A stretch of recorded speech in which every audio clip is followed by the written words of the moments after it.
Eles se enrolam na bandeira verde e amarela, estão sempre com a camiseta da seleção e entoam a plenos pulmões o hino nacional.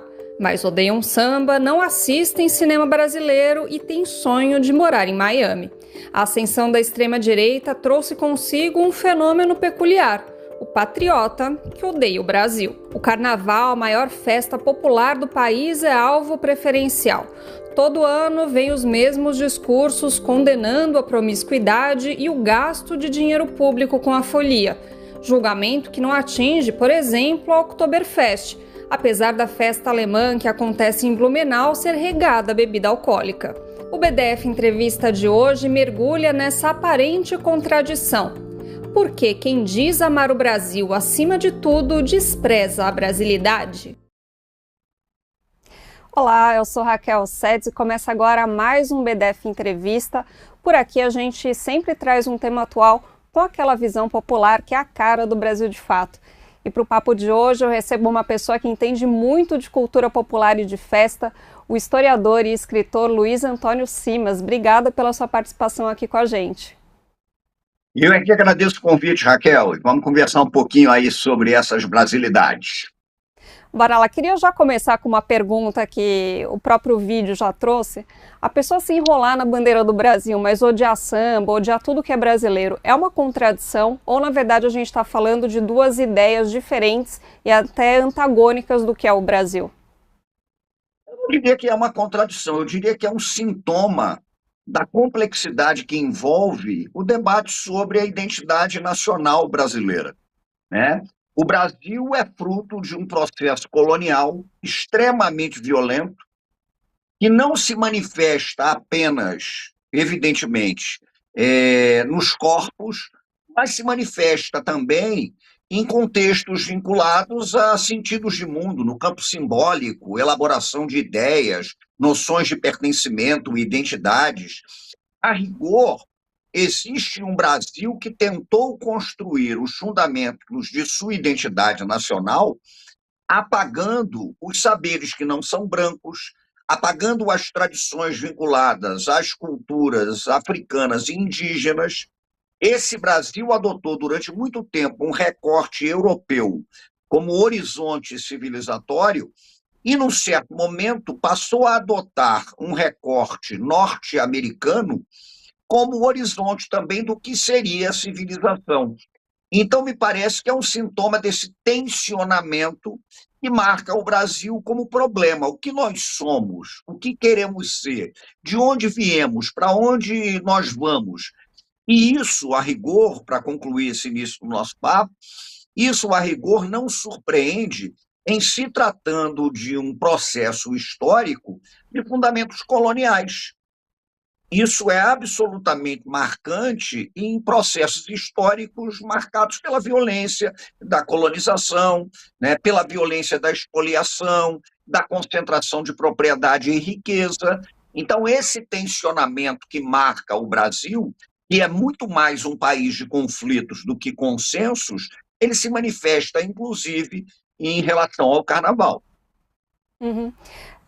Chama muito atenção, né, nessas manifestações da extrema-direita, não só a presença da bandeira dos Estados Unidos, mas uma coisa que é mais recente, que é a presença da bandeira de Israel. Tem uma linha, né, dos evangélicos que tem uma crença que, enfim, que é ligada ao Estado de Israel e uma coisa meio apocalíptica, não sei explicar direito, mas também Israel hoje representa muito esse projeto colonial, né, de eliminação do outro, de dominação. Então, isso é mais um reforço, né, dessa ideia de colonização e de apagamento de quem é diferente, né, Luiz? Não tenha dúvida, até porque a gente tem que lembrar que o processo colonial, ele não se limita à exploração econômica. Ele também se manifesta no campo simbólico, no apagamento de modos de pensar, no apagamento de modos de rezar, no apagamento das manifestações culturais. A imposição de paradigmas da cultura também faz parte do processo de expoliação colonial e imperialista. Então, quando você pensa nisso e quando você coloca nessa equação ainda discursos que se legitimam em princípios religiosos, fica muito difícil, inclusive, você debater. Como é que você debate? Porque há uma questão aí cognitiva e vinculada à visão de mundo.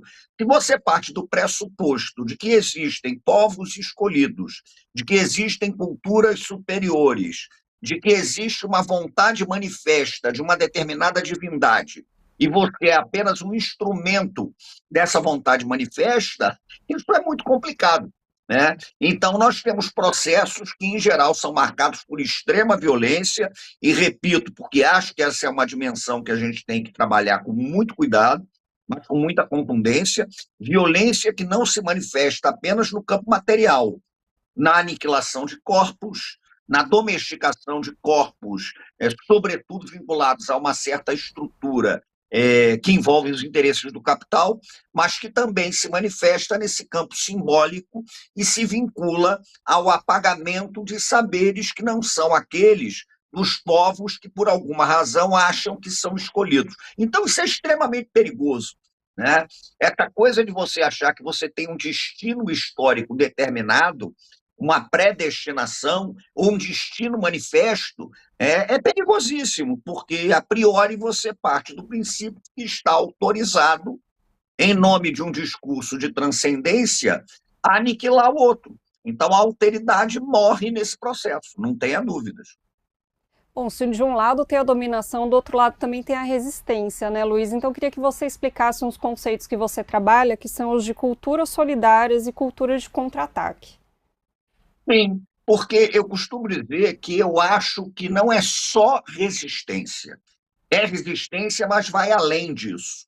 Porque quando a gente pensa em resistência, se a gente pensa de uma forma muito estrita, resistir é reagir a uma pauta que é colocada pelo outro. Resistir é reagir a uma ação que o outro coloca. Me parece que essas culturas, elas evidentemente resistem, mas elas vão além da resistência, propondo inclusive a reconstrução de sentidos coletivos de vida. Então, são culturas de resistência, mas são também culturas de invenção de modos de vida. E são culturas profundamente comunitárias. São culturas, portanto, que se estabelecem a partir da reconstrução de modos solidários de estar no mundo. E, além disso, são culturas que, ao contra-atacar a uma pauta que é colocada pelo outro que quer te aniquilar, né, você vai além de uma simples reação, mas você constrói também modos diferentes de vida, né? Então, a ideia do contra-ataque, inclusive, quando a gente pensa na capoeira, quando a gente pensa no futebol, o contra-ataque reage ao ataque do outro, mas reage muitas vezes de formas inventivas, de formas inesperadas pelo oponente. Então, essa é uma característica marcante das nossas culturas, inclusive vinculadas à ideia da festa, né? É reconstruir sentidos coletivos de vida em ambientes e circunstâncias em que esses sentidos são atacados e sistematicamente aniquilados. Esse é o elemento fundamental. Como é que você reconstrói sentidos coletivos de vida diante de projetos de aniquilação e morte que o seu oponente apresenta? Essa é a questão fundamental. E por isso eu considero que temos que estar atentos, inclusive, à importância das festas coletivas, das festas populares, porque elas vão além do que o senso comum chama de alienação e escapismo, mas ali você tem um processo de reconstrução de sentido coletivo de estar no mundo, que evidentemente não se basta, é necessário que a gente tenha uma reflexão política, mas eu costumo dizer que desconfio da política que não é poética e desconfio da poética que não é política, né? Então, acho que esses são elementos importantes para a gente pensar essas questões que envolvem o Brasil. Vamos falar de festa então, de carnaval. A gente ainda está meio aí no rescaldo do carnaval, pelo menos aqui em São Paulo, muita gente ainda com a gripe pós-carnaval. No carnaval especificamente, como que essa reconstrução de sentido se apresenta? Olha, eu vou evocar aqui uma grande pensadora brasileira, Dona Lélia Gonzalez, uma referência fundamental do pensamento brasileiro, uma referência fundamental do movimento negro, A Dona Lélia tem um livro pouco conhecido, deveria ser muito mais conhecido do que é, sobre as festas populares no Brasil. E ela ali trabalha com uma dimensão que é muito importante, que basicamente é a seguinte: os africanos, africanas e seus descendentes, para reconstruir os sentidos coletivos de vida aniquilados pela escravidão, pela diáspora, se apropriam de um calendário eurocristão, eurocatólico a princípio, e reconstroem os seus sentidos de coletividades a partir deste calendário. Então, o carnaval, por exemplo, é uma data. Eu costumo dizer que o carnaval não é exatamente uma festa. O carnaval é uma data, e essa data sugere a existência de uma pluralidade de festas. Existem múltiplos carnavais, enfim, né? Mas o carnaval é uma data do calendário eurocatólico, eurocristão. É uma data vinculada ao calendário da Quaresma católica. Acontece que no Brasil, este carnaval que chega com a colonização portuguesa, ele vai sendo reinterpretado, ele vai sendo reencantado, ele vai sendo ressignificado, ele vai sendo apropriado numa dimensão criativa muito contundente, sobretudo pelos africanos, africanas e seus descendentes, que vão dando à festa novos sentidos, que são manifestos em blocos, em cordões, em cortejos de afoxés, na formação das escolas de samba, numa musicalidade bastante peculiar. Então, o carnaval ele tem uma importância absolutamente contundente no processo de formação da cultura brasileira, porque vai simplesmente além de uma data, vai simplesmente além de um conjunto de festas e opera na dimensão de reconstrução de sociabilidade, de sentido de mundo. Quando você pensa, por exemplo, vou usar como exemplo as escolas de samba. Quando você pensa a formação das escolas de samba nas décadas de 1920, 1930, quando você pensa em relação a São Paulo, a formação dos cordões carnavalescos ali no início da década de 30, você não está falando simplesmente de associações que brincam carnaval. Você está falando de associações que reconstroem sentidos comunitários de vida, que reconstroem redes de sociabilidade, que reconstroem traços de identidade, redes de proteção social.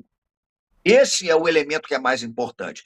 Você acabou de dizer, por exemplo, que agora que acabou o carnaval, eu poderia dizer, já que peguei escolas de samba como exemplo, que agora que começou o carnaval, porque o tempo, na dimensão das cosmovisões africanas, ele não opera na linearidade. O tempo é espiral, né? O tempo é basicamente vinculado à ideia da roda. Então, a roda termina onde começa. Nesse sentido, a gente já está tendo um outro carnaval que está começando, né? Você já está discutindo enredo, você já está debatendo fantasia. Outro dia eu estava conversando, por exemplo, com minha companheira, que é baiana, há bastante tempo da Estação Primeira de Mangueira, e as baianas de Mangueira já estão discutindo, por exemplo, as roupas que usarão na lavagem da Marquês de Sapucaí de 2027. Né? Então, tem uma contundência nisso que é muito bonita. Né? O carnaval, portanto, é construtor, mais do que uma festa, construtor de sentidos de vida que operam na dimensão da coletividade. Isso é muito relevante. Queria puxar essa questão da coletividade, né, que hoje a gente vive num mundo neoliberal, né, muito esse discurso do individualismo, de você se fazer por si mesmo, e essas culturas, né, que foram marginalizadas, né, culturas que têm origem, né, na diáspora africana, prezam muito pela coletividade, então também tem um terreno de disputa aí com a ideologia dominante, né? Mais do que isso, tem um terreno de disputa com a ideologia dominante, só que aí a gente vai ter que ir para a complexidade da cosmovisão. É filosofia. Porque, fundamentalmente, para as culturas africanas, eu escrevi um livro com meu mestre e meu professor Ney Lopes sobre isso, chamado Filosofias Africanas, uma introdução, e ali a gente mostra que para as concepções de mundo não brancas, africanas e indígenas, há aí uma relação muito íntima. A morte está mais vinculada ao esquecimento, à aniquilação da memória, do que propriamente é um fenômeno físico, né? Então, fisiologicamente, se a gente para de respirar, deixa de ser função vital, a gente morre. Mas para as percepções de mundo afro-indígenas, por exemplo, a morte vai muito além disso. A morte é um fenômeno de aniquilação da lembrança, da memória, é um fenômeno de esquecimento. Então, para que você se mantenha vivo, você depende fundamentalmente da coletividade, porque é a coletividade que vai recordar as tuas histórias. É a coletividade que vai falar sobre você. Esse é um dado muito importante. Então, a vida, se não for pensada numa dimensão coletiva, simplesmente não faz sentido. São percepções de mundo, portanto, muito distintas. A vida não faz sentido. E não é só uma questão material, é uma questão espiritual também, integrada, evidentemente, à questão da materialidade. Mas isso é muito simples, não tem sentido uma vida que não seja pensada dentro de uma coletividade. Não tem sentido nenhum. Isso é a aniquilação da própria experiência humana, né? Então, isso é muito sério. Num mundo em que nós somos individualizados, em que nossos corpos são domesticados pela lógica do capital, em que nossos corpos são domesticados pela lógica do tempo linear do relógio, que é medido pela produtividade, né? Essas instâncias de reconstrução de sentidos coletivos de vida, elas são transgressoras e são muito poderosas. Muito poderosas. Então, não é só um debate que se manifesta na estratégia política do conflito ideológico, se manifesta nisso também, mas é um debate que transcende esses aspectos e vai para a dimensão mesmo da cosmovisão, da filosofia, da espiritualidade. É muito sofisticado. O pensamento não branco é muito sofisticado. É ontologia, é percepção que você tem sobre o ser. E eu acho que a gente tem que aprofundar isso também, porque mesmo nós do campo progressista, nós somos viciados em reflexões eurocentradas o tempo todo, ainda. Não que essas reflexões não sejam importantes e não sejam instrumentos fundamentais para pensar no engajamento e na transformação social, mas a gente tem também que raspar o fundo desse tacho, né?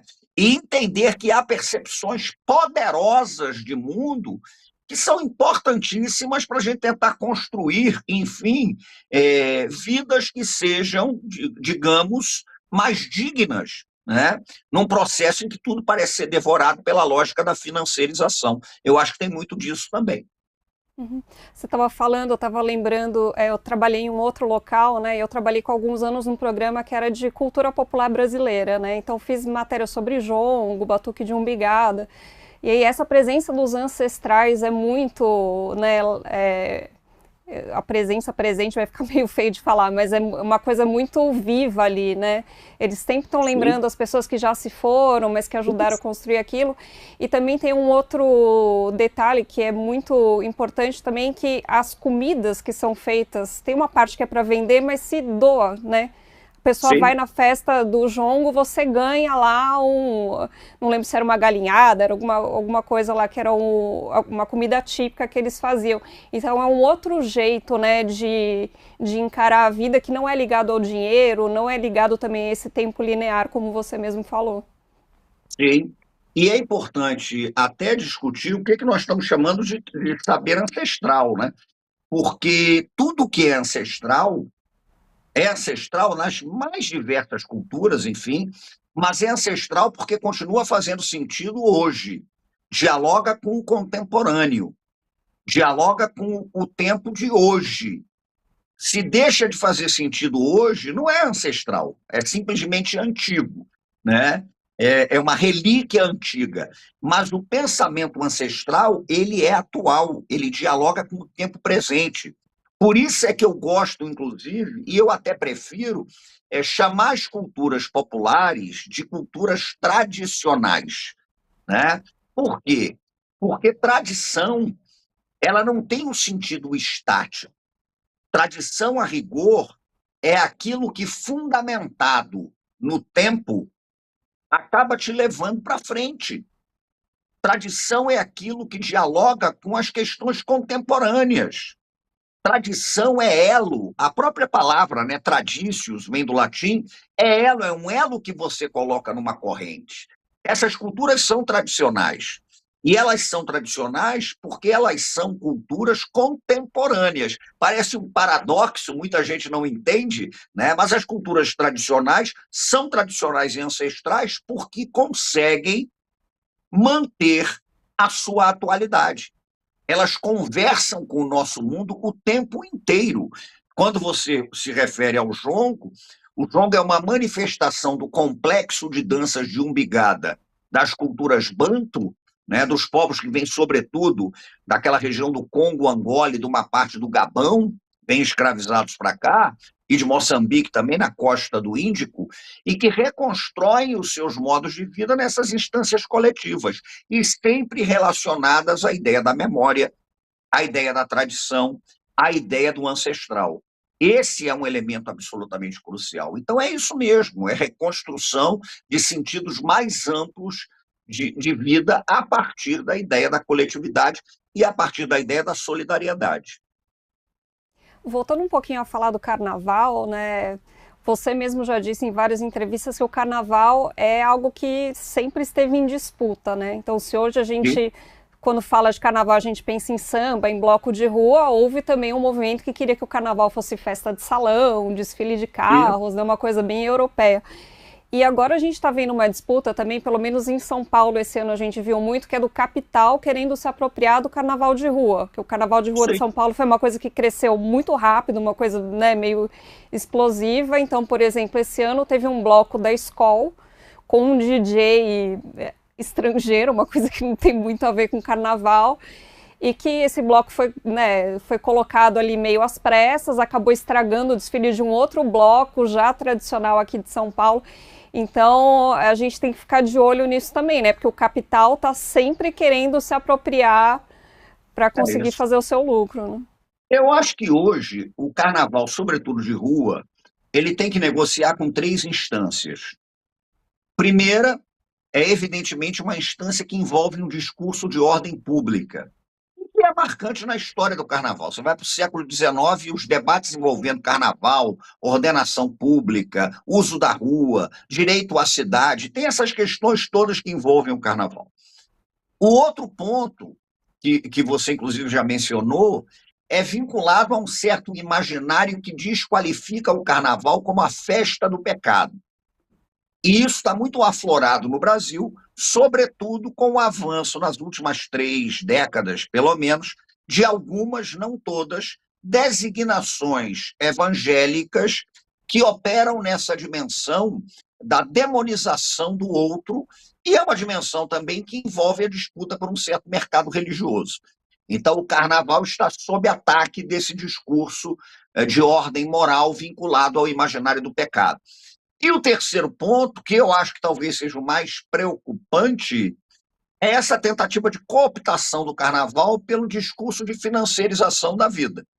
E por que eu acho talvez mais preocupante? Porque, em relação ao imaginário do pecado e aos tensionamentos que envolvem a ordem pública, você consegue perceber com muita nitidez que o inimigo está ali. Então, existe um tensionamento, existe um jogo, existe um embate. Mas o mercado é sedutor, porque o discurso do mercado não é o da desqualificação do carnaval, é o da valorização do carnaval como uma festa brasileira, e esse discurso da valorização vem a rigor com o objetivo, sobretudo, de devorar a cultura popular a partir do interesse do capital, é a financiarização da vida. O capital ele faz uma confusão proposital e extremamente perigosa entre dois conceitos que eu gosto de trabalhar, que eu gosto de propor. O que eu chamo de evento da cultura e o que eu chamo de cultura do evento. O evento da cultura, ele é orgânico, ele é resultado de uma organicidade. Mas a cultura do evento, não, ela é rasa, ela é medida pelos impactos mais diretos do retorno financeiro. Então, o mercado, o capital, ele não desqualifica o carnaval, como uma festa pecaminosa e ameaça a ordem pública. Pelo contrário, ele lê o carnaval a partir da disciplina do dinheiro. E aí você tem o bloco que acaba sendo cooptado por grandes marcas, você tem grandes empresas que criam os seus próprios blocos de carnaval, né? E aí você estabelece que numa determinada cidade o carnaval é uma empresa, então você só vai poder ter propaganda de uma determinada empresa, beber cerveja de uma determinada marca. Isso vai tirando do carnaval de rua uma espontaneidade que o carnaval de rua marcadamente tem. Né? Então, eu diria que hoje, confesso para você, como um sujeito que gosta de carnaval e que também estuda e produz e escreve sobre festas e sobre carnavais, eu diria que hoje acho que essa questão talvez seja a mais impactante, exatamente por aquilo que eu te disse. Né? Você, quando vislumbra o inimigo, você consegue lidar melhor com essa circunstância. Mas quando o inimigo faz um discurso sedutor, né, e que não se contrapõe à festa, pelo contrário, fica mais difícil detectar o risco. E eu acho que hoje o grande risco é o risco da financiarização completa do carnaval e da cooptação de uma festa de rua pelos interesses do capital, pelos interesses do mercado. E tem como fugir desse carnaval capitalista? Eu não sei. Isso daí, olha, eu costumo dizer que nós que trabalhamos com história, nós somos profetas do passado, né? Então, e ainda assim erramos. Então, eu acho muito difícil. Até porque eu não gosto também de uma outra perspectiva que muitos setores progressistas têm, de conduzir as manifestações populares da maneira como acham mais eficiente. Né? O carnaval é soberano. Então, quem vai dar respostas a esses dilemas não sou eu. Eu acho que é a rua. Né? Então, eu acredito na rua como um espaço soberano de construção de modos inventivos de vida. Até hoje, o carnaval sempre foi atacado por diversas circunstâncias, sempre foi tensionado, sempre foi muito mais uma festa que fala de nossos conflitos do que de nossos consensos, sempre foi. Essa ideia da alegria brasileira. Eu venho de uma cidade, eu moro numa cidade, eu nasci numa cidade, Rio de Janeiro, que é uma cidade com alma. Rio de Janeiro é uma cidade com alma. Essa talvez seja a grande qualidade do Rio de Janeiro. Mas ter alma significa que você vive no fio da navalha entre a beleza e o horror, a extrema violência e a construção de sentidos de beleza. O mito da cidade maravilhosa é um mito horroroso, até porque ele é produzido num momento da história do Rio de Janeiro, no início do século XX, muito violento, com o processo de expulsão das populações mais pobres e não brancas das regiões centrais da cidade, com o apagamento de regiões que ficavam distantes da Zona Sul. Tem muita violência nisso, né? Mas o carnaval soberanamente conseguiu se reconstruir. A rua conseguiu apresentar alternativas. Então, eu confesso para você que não sei, né? Não faço ideia. Se você me pergunta se eu sou otimista ou pessimista, eu dou sempre uma resposta que o Gramsci dava, e eu gosto dessa linha de reflexão gramsciana. Eu me defino como um pessimista na análise, mas um otimista na ação. Né? Então, se a minha análise é pessimista, eu acho que a ação acaba construindo outros sentidos de vida. Então, acho que o carnaval, a rua é soberana, e mesmo sob ataque, a rua apresenta soluções. Pelo menos até hoje foi assim na história do Brasil. Tomara que continue. E o Carnaval do Rio, né? A gente pensar ali nos desfiles das escolas de samba, também tem esse tensionamento, né? Então a gente vê pessoas que não são ali da comunidade tendo destaque nas escolas. Vamos usar como exemplo a Virgínia, né? Enfim, também Escola é de samba um... sempre negociou, né? Escola de samba sempre negociou. Desde a década de 30, as escolas de samba sobreviveram porque negociaram. Eu até provocativamente digo que acho que são muito mais instituições de negociação do que exatamente dessa ideia de resistência chapada. Só que, às vezes, resistir é negociar. Então, as escolas de samba, em qualquer lugar, elas negociaram, né, com o mercado, elas negociaram com a indústria do turismo, elas negociaram com a mídia, com o poder público, com a contravenção, com o crime. né, criando as suas estratégias de sobrevivência. E esse tensionamento sempre houve, né? Então, ao mesmo tempo em que você tem a Virgínia como rainha de bateria da Grande Rio, você tem uma série de rainhas de bateria hoje que são mulheres maravilhosas, negras e da comunidade.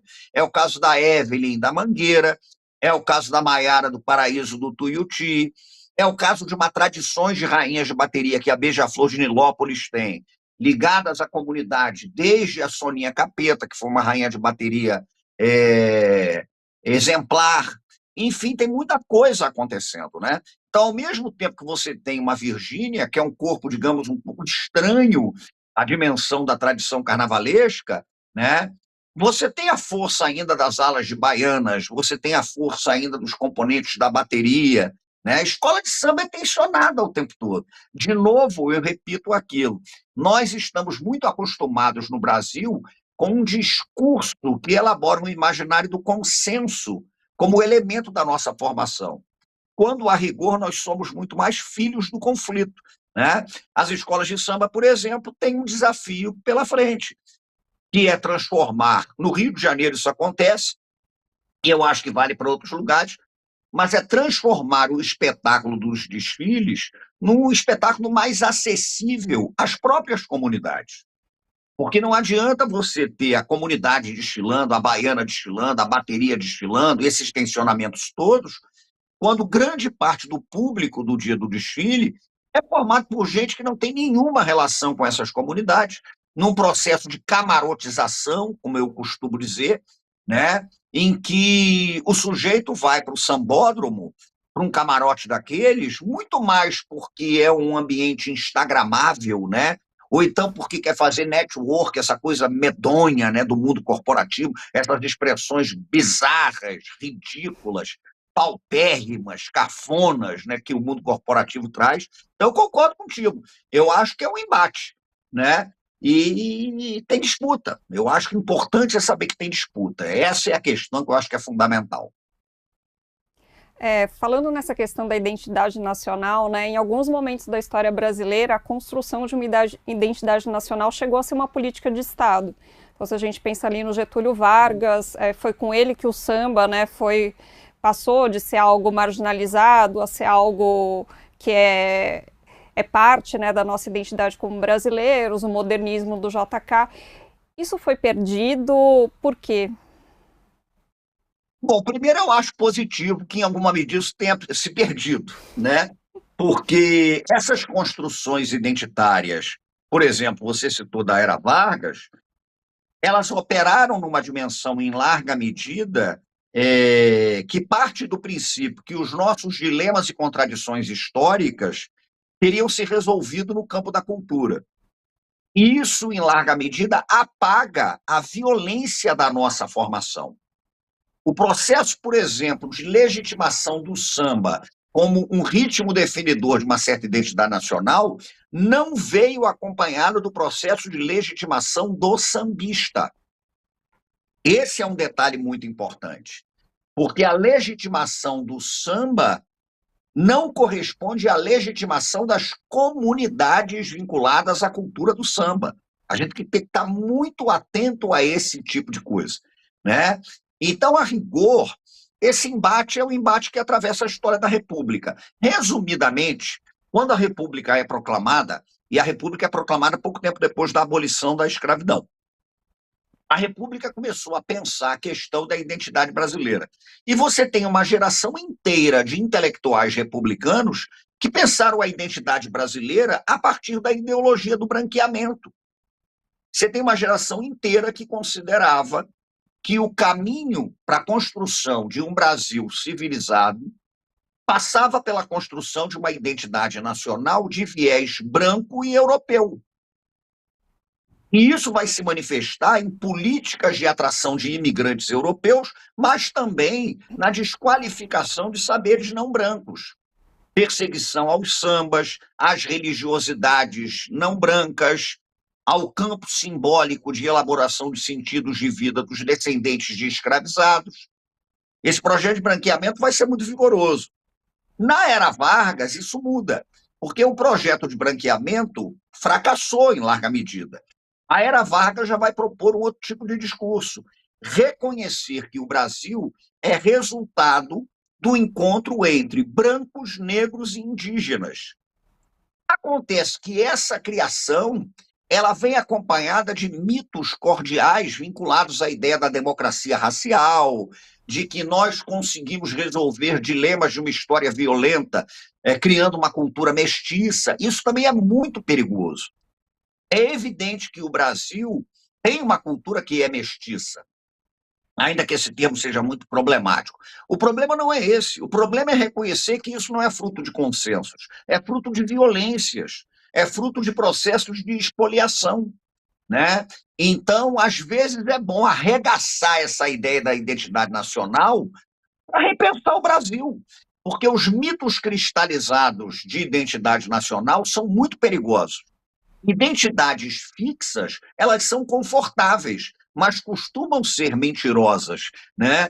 Por isso é que eu falo, para responder à tua questão da identidade, que o Brasil precisa debater de uma forma cada vez mais contundente a construção não do seu futuro, que a gente fica muito pensando, vamos construir o futuro. O Brasil, nesse momento, precisa construir o seu passado. Eu falo isso em termos de provocação, mas é porque eu não acredito que a gente possa pensar na construção de futuro se a gente não construir passado. Não é apagando passados, né? Não é apagando a construção de memórias coletivas outras que a gente vai resolver os dilemas brasileiros. Então, nós temos um vasto passado aí a ser construído para que a gente possa pensar num futuro mais generoso.